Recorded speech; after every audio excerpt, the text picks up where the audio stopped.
Aujourd'hui, je vais vous expliquer comment rendre les routes plus sûres en observant la neige. Oui, la neige. Vous avez remarqué, quand il neige dru, ça permet de distinguer la trajectoire des voitures. Si vous les observez bien, quand elles roulent, les voitures n'occupent pas toute la chaussée, bien au contraire. À côté des traces de pneus, il reste des espaces enneigés, des espaces dont elles n'ont pas besoin. Pour Clarence Eckerson Jr., un Américain passionné d'urbanisme, ces espaces inutilisés devraient revenir aux piétons et aux cyclistes.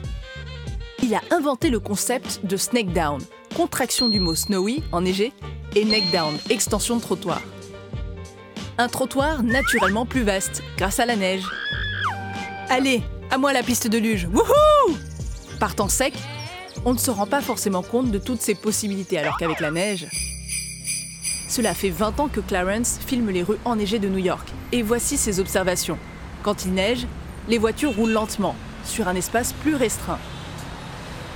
Et quand elles prennent un virage, elles décrivent une longue courbe plutôt que de serrer le trottoir. Plusieurs fois, Clarence a mesuré l'espace inutilisé, résultat, jusqu'à 3 mètres de distance. Par temps sec, cet espace ne leur sert qu'à prendre des virages plus serrés pour aller plus vite. Pas cool! Convertir ces espaces inutilisés en trottoirs permettrait de réduire la longueur des passages piétons et ainsi sécuriser les marcheurs. Plusieurs villes comme New York, Philadelphie, Baltimore ou encore Toronto ont aussi transformé ces espaces en pistes cyclables ou encore en petites places, tout simplement. Mais tout n'est pas rose. Certains craignent que les nouveaux trottoirs empêchent les gros gabarits de passer, comme les bus scolaires.